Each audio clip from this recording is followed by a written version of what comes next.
The yellow wallpaper. Charlotte Perkins Gilman. It is very seldom that mere ordinary people like John and myself secure ancestral halls for the summer, a colonial mansion, a hereditary estate, I would say a haunted house, and reach the height of romantic felicity, but that would be asking too much of fate. Still, I will proudly declare that there is something queer about it, else, why should it be let so cheaply? And why have stood so long untenanted? John laughs at me, of course, but one expects that in marriage. John is practical in the extreme. He has no patience with faith, an intense horror of superstition, and he scoffs openly at any talk of things not to be felt and seen and put down in figures. John is a physician, and perhaps I would not say it to a living soul, of course, but this is dead paper and a great relief to my mind. Perhaps that is one reason I do not get well faster. You see, he does not believe I am sick, and what can one do, if a physician of high standing, and one's own husband, assures friends and relatives that there is really nothing the matter with one but temporary nervous depression, a slight hysterical tendency? What is one to do? My brother is also a physician, and also of high standing, and he says the same thing. So I take phosphates or phosphites, whichever it is, and tonics, and journeys, and air, and exercise, and am absolutely forbidden to work until I am well again. Personally, I disagree with their ideas. Personally, I believe that congenial work, with excitement and change, would do me good, but what is one to do? I did write for a while in spite of them. But it does exhaust me a good deal having to be so sly about it, or else meet with heavy opposition. I sometimes fancy that my condition if I had less opposition and more society and stimulus. But John says the very worst thing I can do is to think about my condition, and I confess it always makes me feel bad. So I will let it alone and talk about the house. The most beautiful place. It is quite alone, standing well back from the road, quite 3 miles from the village. It makes me think of English places that you read about, for there are hedges and walls and gates that lock, and lots of separate little houses for the gardeners and people. There is a delicious garden. I never saw such a garden, large and shady, full of box-bordered paths, and lined with long grape-covered arbors with seats under them. There were greenhouses, too, but they are all broken now. There was some legal trouble, I believe, something about the heirs and co. Anyhow, the place has been empty for years. That spoils my ghostliness, I am afraid, but I don't care. There is something strange about the house, I can feel it. I even said so to John one moonlight evening, but he said what I felt was a draft, and shut the window. I get unreasonably angry with John sometimes. I'm sure I never used to be so sensitive. I think it is due to this nervous condition. But John says if I feel so, I shall neglect proper self-control, so I take pains to control myself before him, at least, and that makes me very tired. I don't like our room a bit. I wanted one downstairs that opened on the piazza and had roses all over the window, and such pretty old-fashioned chintz hangings. But John would not hear of it. He said there was only one window and not room for 2 beds, and no near room for him if he took another. He is very careful and loving, and hardly lets me stir without special direction. I have a scheduled prescription for each hour in the day. He takes all care from me, and so I feel basely ungrateful not to value it more. He said we came here solely on my account, that I was to have perfect rest and all the air I could get. Your exercise depends on your strength, my dear, said he, and your food somewhat on your appetite, but air you can absorb all the time. So we took the nursery at the top of the house. It is a big, airy room, the whole floor nearly, with windows that look all ways, and air and sunshine galore. It was nursery first and then playroom and gymnasium, I should judge, for the windows are barred for little children, and there are rings and things in the walls. The paint and paper look as if a boys' school had used it. It is stripped off the paper in great patches all around the head of my bed, about as far as I can reach, and in a great place on the other side of the room low down. I never saw a worse paper in my life. One of those sprawling flamboyant patterns committing every artistic sin. It is dull enough to confuse the eye in following, pronounced enough to constantly irritate and provoke study. And when you follow the lame uncertain curves for a little distance they suddenly commit suicide, plunge off at outrageous angles, destroy themselves in unheard of contradictions. The color is repellent, almost revolting, a smoldering unclean yellow, strangely faded by the slow-turning sunlight. It is a dull yet lurid orange in some places, a sickly sulphur tint in others. No wonder the children hated it. I should hate it myself if I had to live in this room along. There comes John, and I must put this away, he hates to have me write a word. We have been here 2 weeks, and I haven't felt like writing before, since that first day. I am sitting by the window now, up in this atrocious nursery, and there is nothing to hinder my writing as much as I please, save lack of strength. John is away all day, and even some nights when his cases are serious. I am glad my case is not serious. But these nervous troubles are dreadfully depressing. John does not know how much I really suffer. He knows there is no reason to suffer, and that satisfies him. Of course it is only nervousness. It does weigh on me so not to do my duty in any way. I meant to be such a help to John, such a real rest and comfort, and here I am a comparative burden already. Nobody would believe what an effort it is to do what little I am able, to dress and entertain, and other things. It is fortunate Mary is so good with the baby. Such a dear baby, and yet I cannot be with him. It makes me so nervous. I suppose John never was nervous in his life. He laughs at me so about this wallpaper. At first he meant to repaper the room, but afterwards he said that I was letting it get the better of me, and that nothing was worse for a nervous patient than to give way to such fancies. He said that after the wallpaper was changed it would be the heavy bedstead, and then the barred windows, and then that gate at the head of the stairs, and so on. You know the place is doing you good, he said, and really, dear, I don't care to renovate the house just for a 3 months rental. Then do let us go downstairs, I said, there are such pretty rooms there. Then he took me in his arms and called me a blessed little goose, and said he would go down to the cellar, if I wished, and have it whitewashed into the bargain. But he is right enough about the beds and windows and things.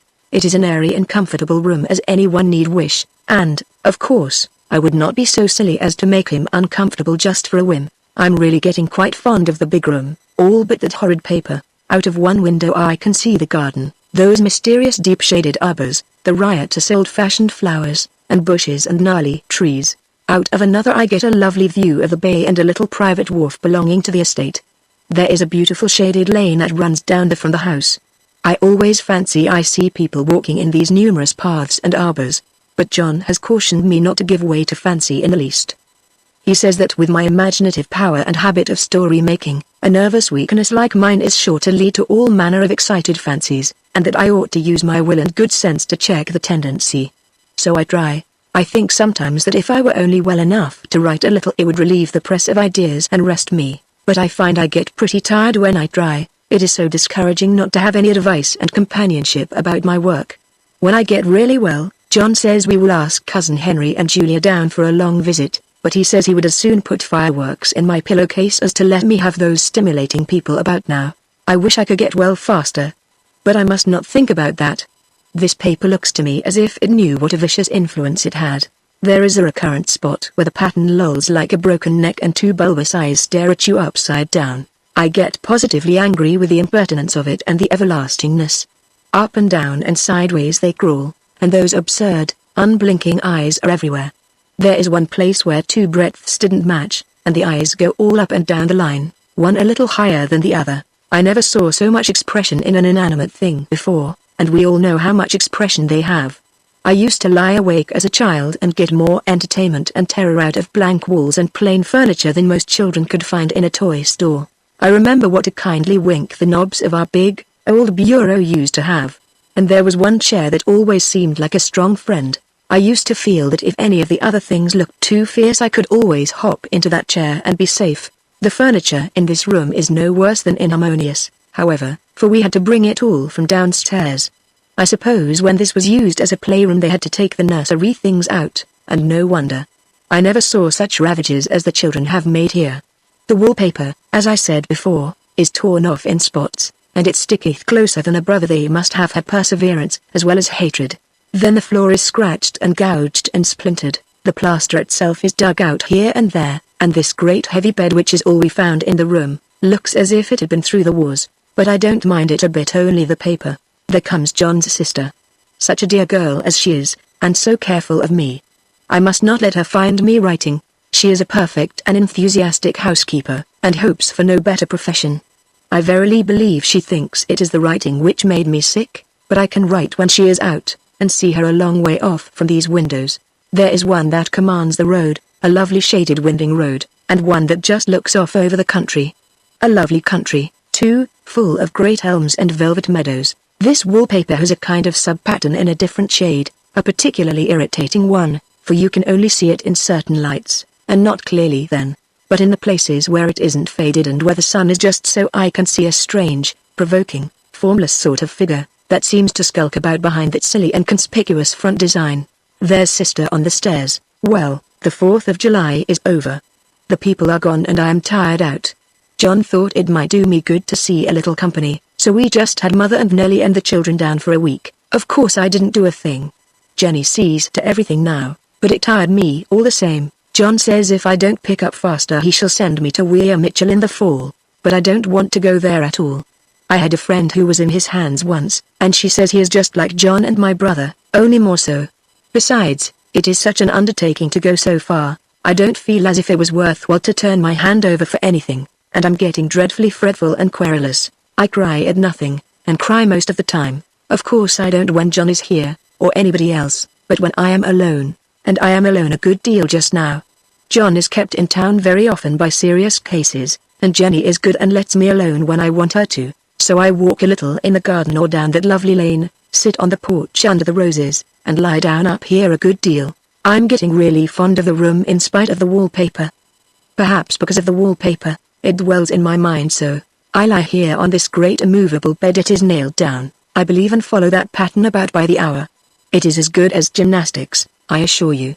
I start, we'll say, at the bottom, down in the corner over the where it has not been touched, and I determine for the 1000th time that I will follow that pointless pattern to some sort of a conclusion. I know a little of the principle of design, and I know this thing was not arranged on any laws of radiation, or alternation, or repetition, or symmetry, or anything else that I ever heard of. It is repeated, of course, by the breadths, but not otherwise. Looked at in one way each breadth stands alone. The bloated curves and flourishes a kind of debased Romanesque with delirium tremens go waddling up and down in isolated columns of fatuity. But, on the other hand, they connect diagonally, and the sprawling outlines run off in great slanting waves of optic horror, like a lot of wallowing seaweeds in full chase. The whole thing goes horizontally, too, at least it seems so, and I exhaust myself in trying to distinguish the order of its going in that direction. They have used a horizontal breadth for a frieze, and that adds wonderfully to the confusion.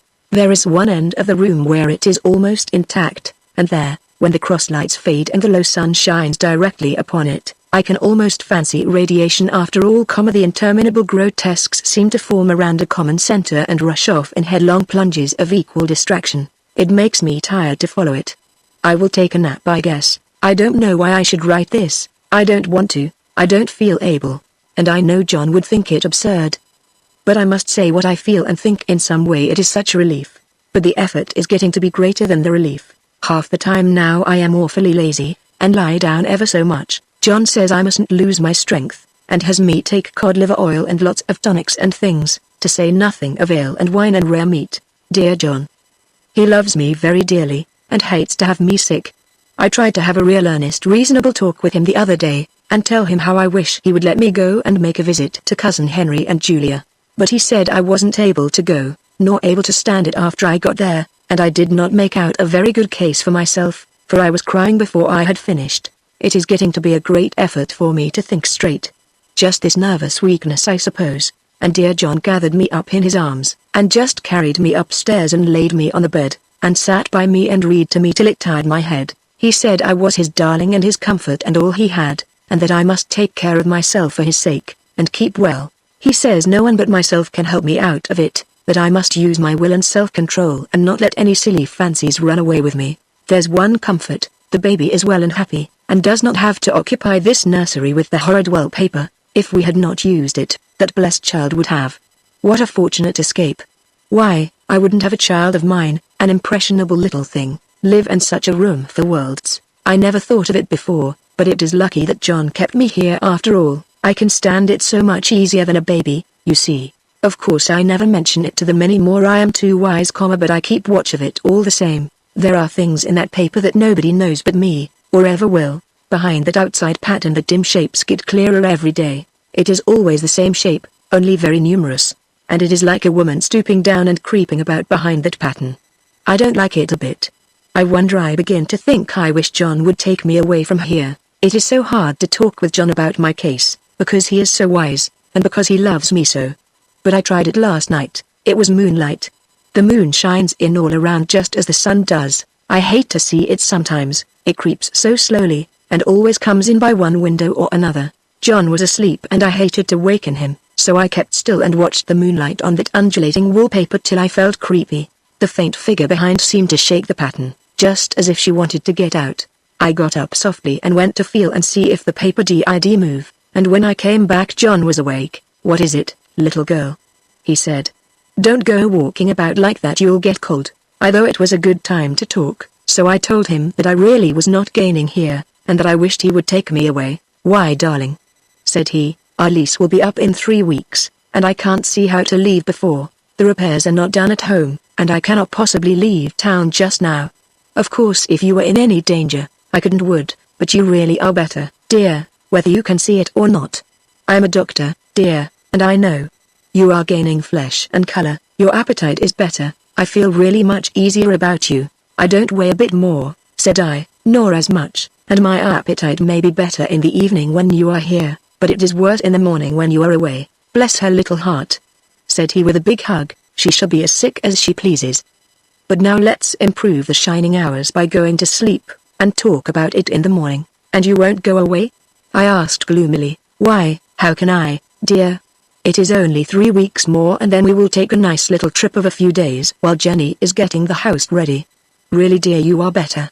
Better in body perhaps," I began, and stopped short, for he sat up straight and looked at me with such a stern, reproachful look that I could not say another word. "My darling," said he, "I beg of you, for my sake and for our child's sake, as well as for your own, that you will never for one instant let that idea enter your mind. There is nothing so dangerous, so fascinating, to a temperament like yours. It is a false and foolish fancy. Can you not trust me as a physician when I tell you so?" So of course I said no more on that score, and we went to sleep before long. He thought I was asleep first, but I wasn't, and lay there for hours trying to decide whether that front pattern and the back pattern really did move together or separately. On a pattern like this, by daylight, there is a lack of sequence, a defiance of law, that is a constant irritant to a normal mind. The color is hideous enough, and unreliable enough, and infuriating enough, but the pattern is torturing. You think you have mastered it, but just as you get well underway in following, it turns a back somersault and there you are. It slaps you in the face, knocks you down, and tramples upon you. It is like a bad dream. The outside pattern is a florid arabesque, reminding one of a fungus. If you can imagine a toadstool in joints, an interminable string of toadstools, budding and sprouting in endless convolutions, why, that is something like it. That is, sometimes. There is one marked peculiarity about this paper, a thing nobody seems to notice but myself, and that is that it changes as the light changes. When the sun shoots in through the east window I always watch for that first long, straight ray. It changes so quickly that I never can quite believe it. That is why I watch it always. By moonlight the moon shines in all night. When there is a moon I wouldn't know it was the same paper. At night in any kind of light, in twilight, candlelight, lamplight, and worst of all by moonlight, it becomes bars. The outside pattern I mean, and the woman behind it is as plain as can be. I didn't realize for a long time what the thing was that showed behind that dim sub-pattern, but now I am quite sure it is a woman. By daylight she is subdued, quiet. I fancy it is the pattern that keeps her so still. It is so puzzling. It keeps me quiet by the hour. I lie down ever so much now. John says it is good for me, and to sleep all I can.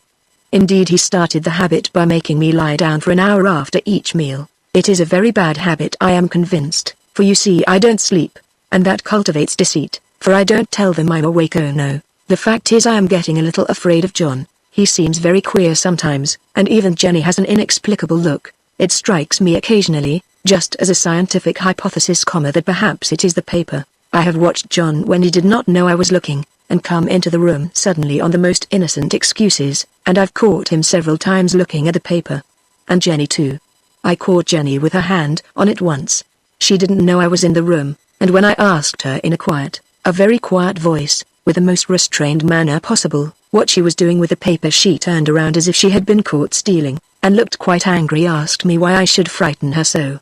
Then she said that the paper stained everything it touched, that she had found yellow smooches on all my clothes and John's, and she wished we would be more careful. Did not that sound innocent? But I know she was studying that pattern, and I am determined that nobody shall find it out but myself. Life is very much more exciting now than it used to be. You see, I have something more to expect, to look forward to watch. I really do eat better, and am more quiet than I was. John is so pleased to see me improve. He laughed a little the other day, and said I seemed to be flourishing in spite of my wallpaper. I turned it off with a laugh. I had no intention of telling him it was because of the wallpaper. He would make fun of me. He might even want to take me away. I don't want to leave now until I have found it out. There is a week more, and I think that will be enough. I'm feeling ever so much better. I don't sleep much at night, for it is so interesting to watch developments, but I sleep a good deal in the daytime. In the daytime it is tiresome and perplexing. There are always new shoots on the fungus, and new shades of yellow all over it. I cannot keep count of them, though I have tried conscientiously. It is the strangest yellow, that wallpaper. It makes me think of all the yellow things I ever saw, not beautiful ones like buttercups, but old foul, bad yellow things. But there is something else about that paper, the smell. I noticed it the moment we came into the room, but with so much air and sun it was not bad. Now we have had a week of fog and rain, and whether the windows are open or not, the smell is here. It creeps all over the house. I find it hovering in the dining room, skulking in the parlor, hiding in the hall, lying in wait for me on the stairs. It gets into my hair, even when I go to ride. If I turn my head suddenly and surprise it, there is that smell. Such a peculiar odor, too. I have spent hours in trying to analyze it, to find what it smelled like. It is not bad at first, and very gentle, but quite the subtlest, most enduring odor I ever met. In this damp weather it is awful. I wake up in the night and find it hanging over me. It used to disturb me at first. I thought seriously of burning the house to reach the smell. But now I am used to it. The only thing I can think of that it is like is the color of the paper. A yellow smell. There is a very funny mark on this wall, low down, near the mopboard. A streak that runs round the room. It goes behind every piece of furniture, except the bed, a long, straight, even smooch, as if it had been rubbed over and over. I wonder how it was done and who did it, and what they did it for. Round and round and round, round and round and round, it makes me dizzy. I really have discovered something at last. Through watching so much at night, when it changes so, I have finally found out. The front pattern does move, and no wonder. The woman behind shakes it. Sometimes I think there are a great many women behind, and sometimes only one, and she crawls around fast, and her crawling shakes it all over. Then in the very bright spots she keeps still, and in the very shady spots she just takes hold of the bars and shakes them hard, and she is all the time trying to climb through. But nobody could climb through that pattern, it strangles so. I think that is why it has so many heads. They get through, and then the pattern strangles them off and turns them upside down, and makes their eyes white. If those heads were covered or taken off it would not be half so bad. I think that woman gets out in the daytime. And I'll tell you why. Privately I've seen her. I can see her out of every one of my windows. It is the same woman, I know, for she is always creeping, and most women do not creep by daylight. I see her on that long road under the trees, creeping along, and when a carriage comes she hides under the blackberry vines. I don't blame her a bit. It must be very humiliating to be caught creeping by daylight. I always lock the door when I creep by daylight. I can't do it at night, for I know John would suspect something at once. And John is so queer now, that I don't want to irritate him. I wish he would take another room. Besides, I don't want anybody to get that woman out at night but myself. I often wonder if I could see her out of all the windows at once, but, turn as fast as I can only see out of one at a time. And though I always see her, she may be able to creep faster than I can turn. I have watched her sometimes away off in the open country, creeping as fast as a cloud shadow in a high wind. If only that top pattern could be gotten off from the under one. I mean to try it, little by little. I have found out another funny thing, but I shan't tell it this time. It does not do to trust people too much. There are only 2 more days to get this paper off, and I believe John is beginning to notice. I don't like the look in his eyes, and I heard him ask Jenny a lot of professional questions about me.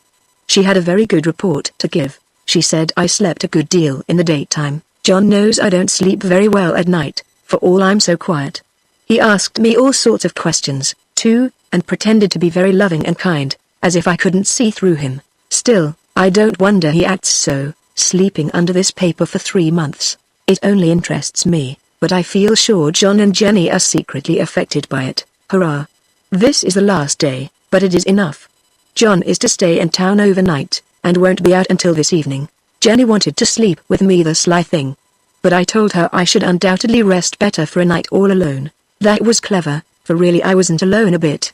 As soon as it was moonlight and that poor thing began to crawl and shake the pattern, I got up and ran to help her. I pulled and she shook, I shook and she pulled, and before morning we had peeled off yards of that paper, a strip about as high as my head and half around the room. and then when the sun came and that awful pattern began to laugh at me, I declared I would finish it today. We go away tomorrow, and they are moving all my furniture down again to leave things as they were before. Jenny looked at the wall in amazement, but I told her merrily that I did it out of pure spite of the vicious thing. She laughed and said she wouldn't mind doing it herself.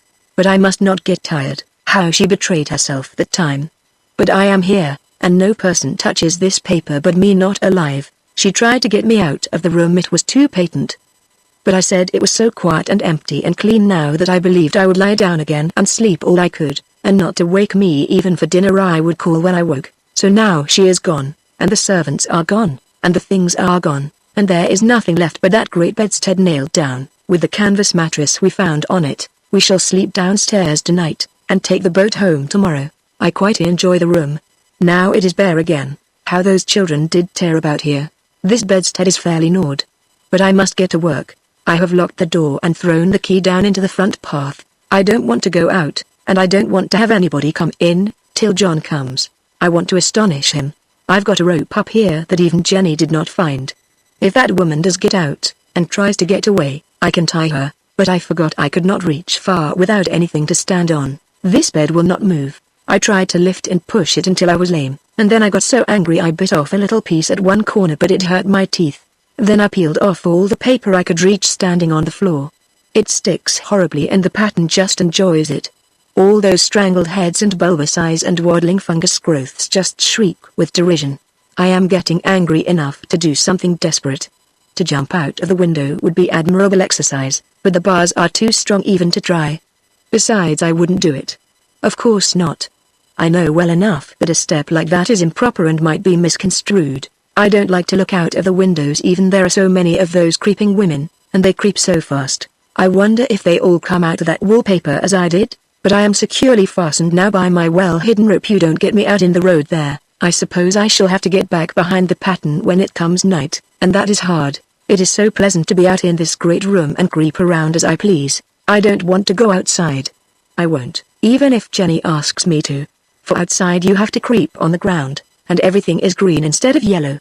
But here I can creep smoothly on the floor, and my shoulder just fits in that long smooch around the wall, so I cannot lose my way. Why, there's John at the door. It is no use, young man, you can't open it. How he does call and pound. Now he's crying for an axe. It would be a shame to break down that beautiful door. John dear, said I in the gentlest voice, the key is down by the front steps, under a plantain leaf. That silenced him for a few moments. Then he said very quietly indeed, open the door, my darling. I can't, said I. The key is down by the front door under a plantain leaf. And then I said it again, several times, very gently and slowly, and said it so often that he had to go and see, and he got it of course, and came in.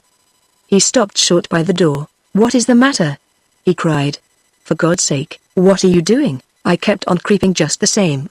But I looked at him over my shoulder. I've got out at last, said I, in spite of you and Jane.